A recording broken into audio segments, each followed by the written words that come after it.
शांति। ओम शांति।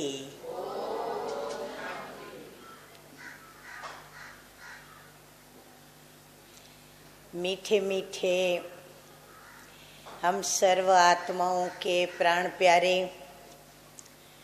परमपिता परमात्मा के साथ हम बच्चे जानते हैं कि हमारे सर्व संबंध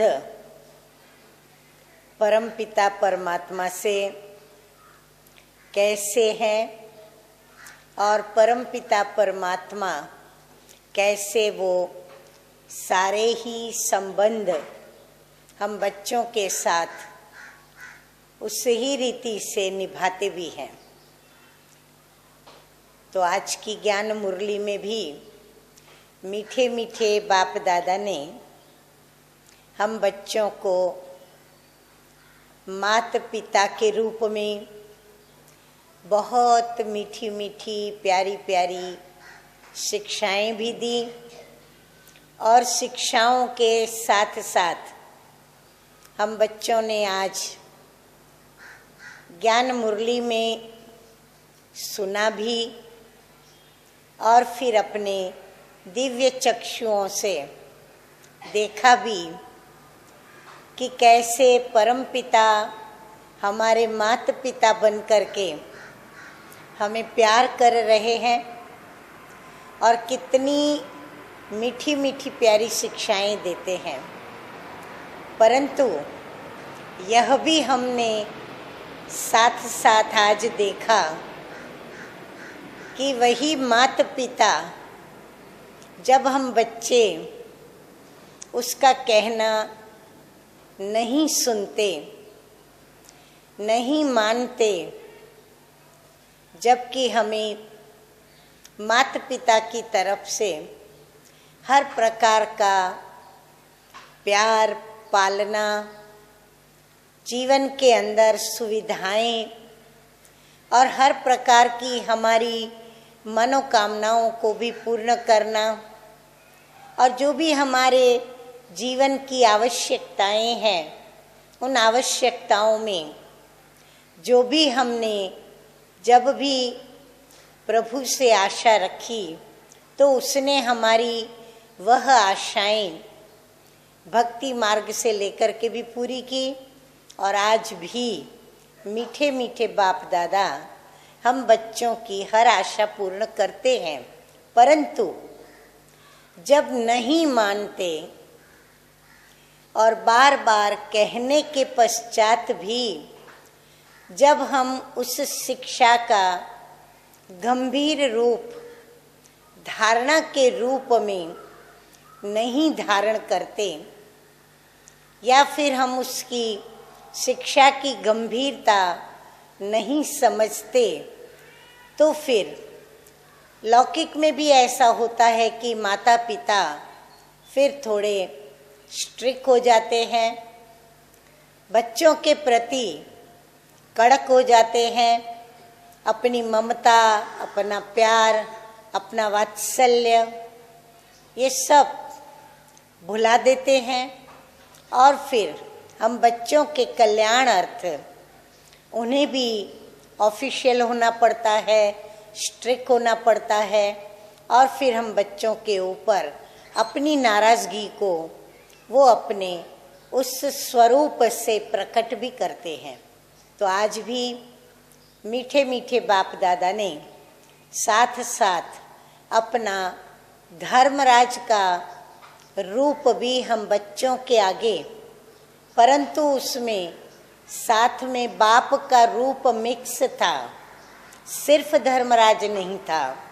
तो वो भी हम बच्चों ने ऑब्जर्व किया, दिव्य चक्षु से देखा, महसूस किया और फिर बाप दादा ने ये भी महसूस कराया कि जब सिर्फ धर्मराज बन कर के और फिर जब हमें बाप दादा हैंडल करेंगे तो फिर हमारी हैंडलिंग में हमारे कर्मों के साथ क्या हमारे व्यवहार के साथ मीठे मीठे बाप दादा का धर्मराज के रूप में कैसा और किस प्रकार का व्यवहार रहेगा, बहुत स्पष्ट शब्दों में बताया।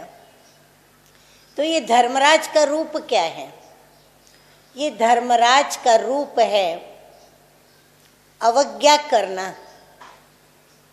ये धर्मराज का रूप है पिता के प्रति हमारा रिस्पेक्ट न रहना, उसको रिगार्ड न देना, और ये हमारी अवज्ञा, श्रीमत के विरुद्ध कर्म करना या फिर पिता का अनरिस्पेक्ट करना, उसका डिसरिगार्ड करना, और कई बातें उसके अंदर हैं जिसका वर्णन मैं अभी नहीं करती, परंतु ये बातें एक डिससर्विस का रूप पकड़ती हैं। सर्विस और डिससर्विस, यह दो शब्द हम सदैव ही मीठे मीठे बाप दादा की ज्ञान मुरली के अंदर रोज रोज सुनते रहते हैं। तो ये डिससर्विस क्या है? सर्विस तो हम सभी बच्चे जानते हैं, सर्विस की भी परिभाषा अपनी है, सर्विस के भी रूप रंग अपने हैं, सर्विस से भी अनेक प्राप्तियां हैं, और सर्विस करने वालों की भी अपनी अपनी एक रौनक है, अपनी रंगत है, अपना मनसा वाचा कर्मणा स्नेह संबंध व्यवहार और संपर्क में पूरे विश्व के साथ उनका जो चलना है, बोलना है, और फिर जो कर्म उनके साथ श्रीमत के आधार पर करना है, वो हम सभी जानते हैं। ठीक वैसे ही मनसा वाचा कर्मणा और फिर अन्य आत्माओं के संपर्क में आते या संबंध में आते हम जो कुछ भी उससे उल्टा करते हैं, वो है डिससर्विस। बिल्कुल श्रीमत के विरुद्ध जो कार्य होते हैं, कर्म होते हैं, मनसा वाचा कर्मणा स्नेह संबंध संपर्क में, तो ये सारे विरुद्ध कर्म जो भी हैं वह डिससर्विस करते हैं, अर्थात कुसेवा करते हैं। अर्थात जिस भी व्यक्ति की डिससर्विस होती है उसका तो हम नुकसान करते ही हैं, परंतु स्वयं का भी उतना ही नुकसान करते हैं। जिसके साथ डिससर्विस का मनसा वाचा कर्मणा हमारा व्यवहार होता है, चाहे वो मनसा व्यवहार, चाहे वाणी व्यवहार, चाहे कर्म से लेन देन जो भी होता है, उसके अंदर मीठे मीठे बाप दादा की अवज्ञा, नाफरमान बरदारी, वफादारी तोड़ने का सिलसिला और बाप दादा के हर वचनों का डिसरिगार्ड, बाप दादा के हर महावाक्य का डिसरिस्पेक्ट, और फिर हमारी बुद्धिमता का प्रदर्शन कि हम मीठे मीठे बाप दादा की रोज रोज ज्ञान मुरली के द्वारा इतने अनमोल महावाक्य स्वयं प्रभु के मुख से सुनते हैं, फिर भी हमें उन बोलों का, उन महावाक्यों का, उन वचनों का असर नहीं होता, और हम बेअसर जैसे कि एक पत्थर, जिस पत्थर के ऊपर कितनी भी लकीरें की जाए परंतु कोई असर ना हो, तो ऐसे जब हम बन जाते हैं तो हम स्वयं का भी नुकसान करते, और जो हमारे संपर्क में है, जिसके साथ हमारा ये व्यवहार चलता, हम उनका भी नुकसान करते। क्या नुकसान होता? सबसे बड़े ते बड़ा नुकसान प्रभु के प्रति उस व्यक्ति का उस आत्मा का जो एक दिल का निश्चय है, उसका जो प्रभु के प्रति विश्वास है, उसका प्रभु के महावाक्यों में जो विश्वास है, या फिर ईश्वरीय परिवार के अंदर उसका जो विश्वास है, ईश्वरीय परिवार के जो भी वरिष्ठ जो निमित्त हैं उनमें जो हमारा विश्वास है, उस विश्वास को वह डिससर्विस करने वाली व्यक्ति तोड़ देती है। और संसार में भी आप देखेंगे कि ये जितने भी संबंध मनुष्य आत्माओं के आपस के हैं, उनमें स्नेह कब टिकता है? स्नेह तभी ही अविरत रहता है जब उसमें विश्वास है। यदि विश्वास तोड़ा तो जैसे कि हमने उस व्यक्ति का मर्डर कर दिया, जैसे कि हमने खून कर दिया, क्योंकि वो व्यक्ति प्रभु के स्नेह और विश्वास से दूर हो जाती है, मर जाती है। और प्रभु की जो भी प्राप्तियां इस कल्याणकारी संगम समय पर उसे जो हो रही है, उससे वो वंचित हो जाती है। उसका जो अनेक जन्मों का 21 जन्म तो बाबा कहते हैं, लेकिन हमारे उनसे भी बढ़कर कई जन्मों का जो भाग्य बनता है, उस भाग्य से हम स्वयं भी वंचित होते हैं और उस आत्मा को भी हम वंचित करते हैं। क्योंकि पुरुषार्थ में भाग्य बनाने के लिए हम कई प्रकार के यत्न करते हैं।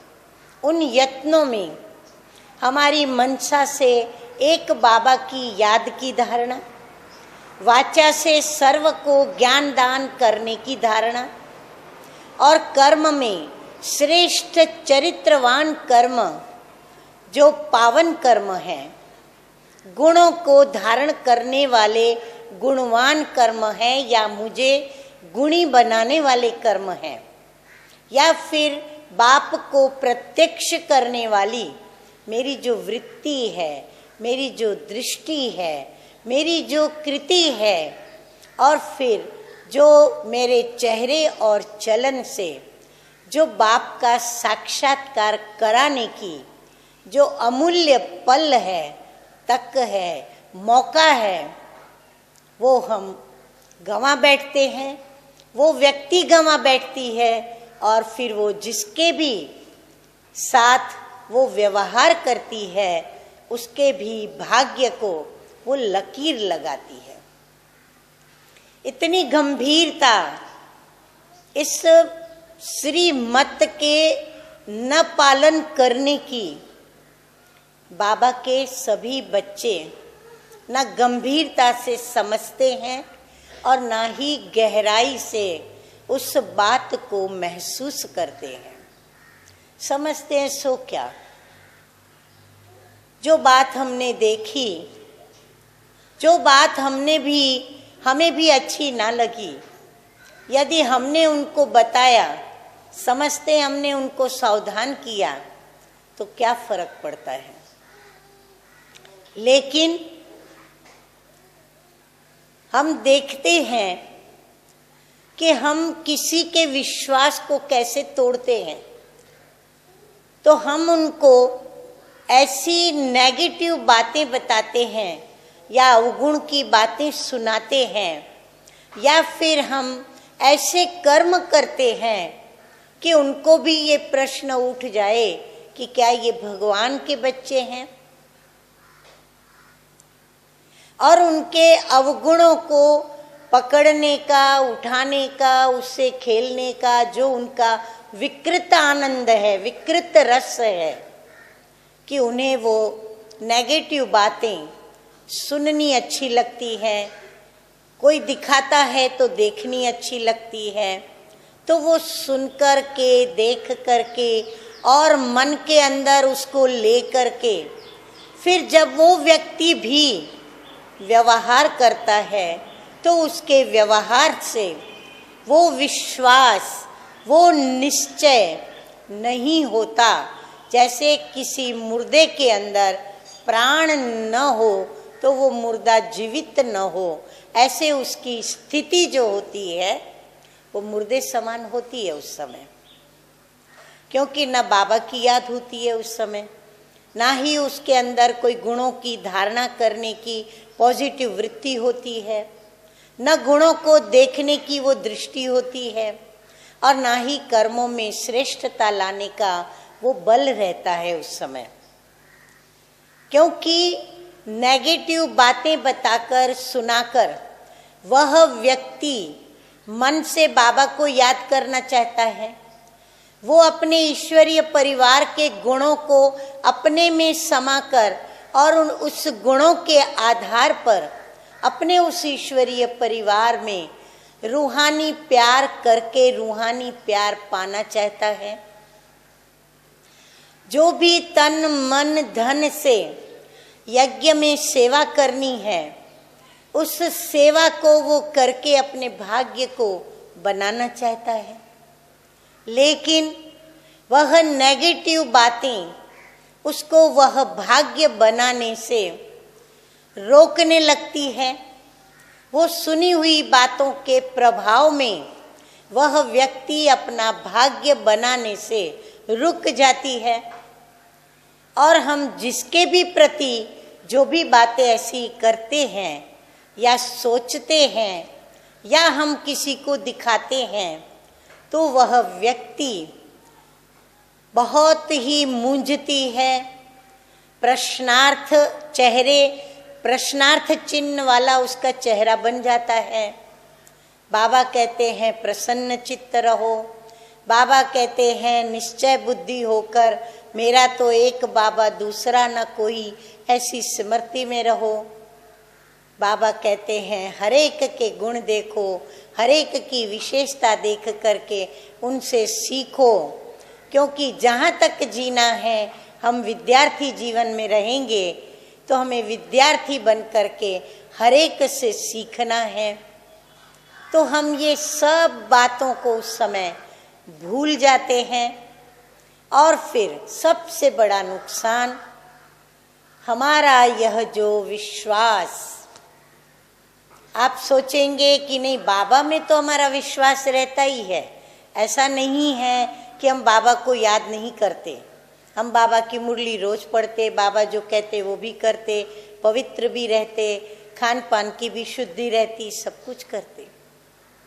लेकिन मीठे मीठे बाप दादा को रिस्पेक्ट देना, रिगार्ड देना, या मीठे मीठे बाप दादा की श्रीमत को भी रिस्पेक्ट देना, रिगार्ड देना, उनकी आज्ञा का पालन करना, तब कहा जाता है कि जब हम यह विश्वास किसका तोड़े नहीं। चाहे फिर हम ज्ञान मुरली में मुरली सुनने के लिए भी, मुरली की बातें भी हम बाबा की ऐसी उठावे जिसमें हमारा स्वार्थ, निजी स्वार्थ समाया हुआ हो, या फिर हम ऐसी बातें बोलें कि भाई ये पुरुषार्थ करने का फायदा नहीं, इस पुरुषार्थ को नहीं करना चाहिए, इस पुरुषार्थ में ये तकलीफ है, वो तकलीफ है, ऐसे होता है, वैसे होता है, वगैरह वगैरह। आप सभी जानते हैं कि जब हम किसी के अवगुण और नेगेटिविटी बोलने पर आते हैं तो क्या क्या कोई नहीं बोलता। तो ये मन वचन कर्म से बोल करके, सोच करके और कर करके उस व्यक्ति का बाबा के हर महावाक्य में से विश्वास हटा देते हैं। बाप दादा से वह व्यक्ति स्नेह करती है तो हम उसके स्नेह को जैसे कि एक दाग लगाते हैं और उस व्यक्ति के भाग्य की लकीर को हम कट करते हैं बीच में, और वह भाग्य की लकीर उस आत्मा के लिए अंतिम समय जब आएगा तब उस व्यक्ति को वह पश्चाताप की अग्नि के अंदर उसे ऐसे जलाएगा जैसे गरुड़ पुराण के अंदर लोग सुनते हैं कि कैसी कैसी सजाएं किस किस कर्म और विकर्म की धर्मराज के द्वारा मिलती है। आज भी वैसे बाबा ने तो इशारा दिया कि इंद्र सभा के अंदर या फिर जहां बाप दादा स्वयं विराजमान, जहां बाप दादा की स्वयं मुरली चलती है, उस समय सभा के अंदर कैसे बच्चों को बैठना होता है। बहुत एक छोटा मिसाल भी बाबा ने बताया कि मंदिर में भी लोग जाते हैं तो बिना स्नान के नहीं जाते, लेकिन यहाँ हम देखते हैं कि कई बार कई बाबा के बच्चे बिना स्नान के आकर के क्लास में बैठ जाते हैं। खुद तो बैठते हैं लेकिन दूसरों को भी यही शिक्षा, जैसे कि उनके बोल महावाक्य हैं, उनकी धारणा सर्वश्रेष्ठ धारणा है, उनको भी सिखाते हैं कि नहीं, स्नान नहीं किया तो चलता है। किसको पता चलता है? कोई को मालूम नहीं पड़ता है। बेचारे, बड़ा तरस पड़ता है उन आत्माओं पर। अरे परम पिता परमात्मा, जिसकी नजर तो विशेष हम बच्चों पर तो 2400 घंटों रहती है, और दुनिया वाले भी क्या कर रहे हैं क्या नहीं कर रहे हैं वो जानता है। वो सबको जानता है, सबको पहचानता है, तो हम उससे छिपाते हैं। और उसके लिए भी हमारा ये विश्वास कि वो सब कुछ जानता है, वो सब कुछ देख रहा है और वही हमें सिखा रहा है। उसके हम बच्चे बने हैं और उसके बच्चे बनकर उसके सामने हम बोल रहे हैं, सोच रहे हैं, कर रहे हैं और दूसरों को भी ऐसा करा रहे हैं। ये तो एक छोटी बात बताई। ऐसे ही पुरुषार्थ के अंदर कई गुणों की धारणा, ईश्वरीय परिवार के स्नेह संबंध में आने की धारणा, धन की धारणा, धन के द्वारा भी पुरुषार्थ कर भाग्य बनाने की धारणा, कर्मणा सेवा में समय का धन देकर सेवा करने की धारणा, मनसा के अंदर किसी के प्रति विशेष गुणों की और श्रेष्ठता की, विशेषताओं की बातें सोचने की हमारी धारणा, उस धारणा को वह व्यक्ति तोड़ती है, अर्थात नाता तोड़ देती है, उसका तार तोड़ देती है। अब आप ही सोचिए, जिनकी तार प्रभु से जुटी हुई हो, जिनका तार ईश्वरीय परिवार से जुटा हुआ हो, जिनका तार हर प्रकार की ईश्वरीय सेवा और विश्व कल्याण के लिए जुटी हुई हो, उनकी तार को हम डिस्कनेक्ट करते हैं या हम उस तार को काट डालते हैं, तो जैसे पावर हाउस से हमें सप्लाई होती है इलेक्ट्रिसिटी, यदि वो पावर हमें नहीं मिली तो क्या होता है? रोशनी नहीं मिलती, अंधियारा छा जाता है, अंधकार प्राप्त होता है। और अंधकार क्या करता है? मंजिल तक नहीं पहुंचा सकता, वो भटकाता है, ठोकरें खिलाता है। और फिर ऐसे प्रभु का आधार सहारा मिलने के बावजूद भी अनेकों का हाथ पकड़ के या सहारा पकड़ के और फिर चलना पड़ता है, तो प्रभु की याद कहाँ से रहेगी? जो सहारा बनता, जो आधार बनता, फिर उसी के गुण गाते, उसी के उपकार की भावनाएं अंदर बैठती, प्रभु कहाँ से याद आएगा? ये तो हम जन्म जन्मांतर करते आए।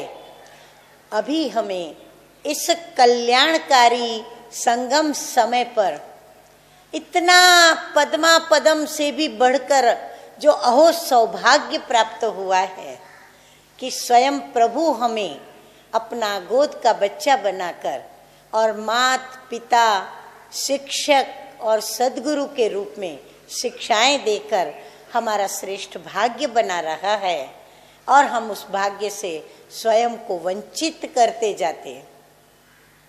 जबकि हमें धर्मराज के रूप में सावधानियां भी बाबा देते हैं कि यदि बच्चे ऐसे करोगे तो आप बच्चों के साथ धर्मराज का ऐसा व्यवहार रहेगा।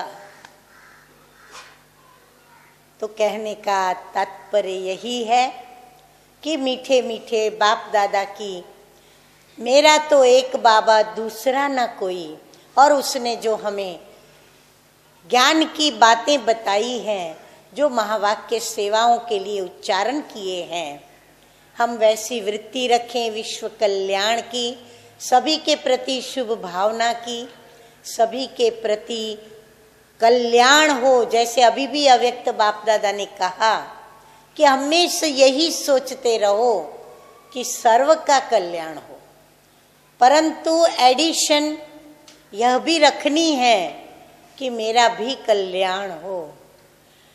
दूसरों का कल्याण करने में कहीं हम अपना कल्याण भूल न जाएं, स्वयं का भी कल्याण करें, औरों का भी हम कल्याण करें, और फिर उस कल्याणकारी वृत्ति के साथ, उस कल्याणकारी दृष्टि के साथ और उस कल्याणकारी कृति के साथ हम जिसको भी मिलें, जिससे भी मिलें, जिससे भी हमारा संपर्क हो, जिससे भी हमारा स्नेह बने, जिससे भी हमारा संबंध जुटे और जिसके भी साथ हमारी लेन देन हो, हम अपना हिसाब किताब अभी विकर्म का और लेन देन का न बनाएं। मीठे मीठे बाप दादा के साथ हमारा यदि हिसाब किताब बने या हमारा यदि लेन देन हो, तो आप सोचो कि प्रभु तो एक का कितना गुना करके देता है, और वहाँ तो हमें चुकाना पड़ेगा, ब्याज सहित नहीं, चक्रवर्ती ब्याज के साथ।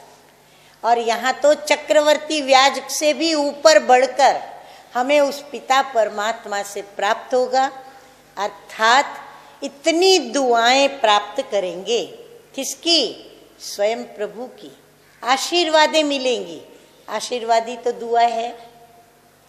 इसलिए अंत में इतना ही कहूंगी कि सेवा, ईश्वरीय सेवा, स्वसेवा, विश्व कल्याण की सेवा, ये है दुआ का साधन, और डिससर्विस कुसेवा ये है कुदुआओं को प्राप्त करना या फिर धर्मराज की सजाओं का भागी बनना, या फिर कहेंगे आत्माओं से हिसाब किताब को बनाना, बढ़ाना और स्वयं का अनेक जन्मों के लिए भाग्य को लकीर लगाना।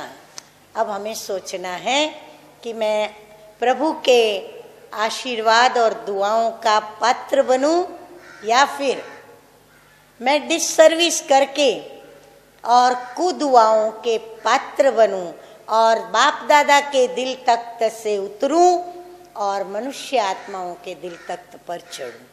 अब किसके तख्त पर बैठ करके राज्य करना है, वो हम सभी बच्चों को स्वयं के साथ बातें करके सोचना है। तो दुआ ये सेवा है, आशीर्वाद प्राप्त करना सेवा है, सुख प्राप्त करना सेवा है, संतुष्टता का अनुभव करना सेवा है, हरेक का कल्याण करना यही सेवा है। अतः डिससर्विस करके हम इन सूक्ष्म बाबा के वर्षे से स्वयं को कभी भी वंचित न करें, ऐसी हमारी भी आपके प्रति शुभ भावना। ओम शांति, ओम शांति।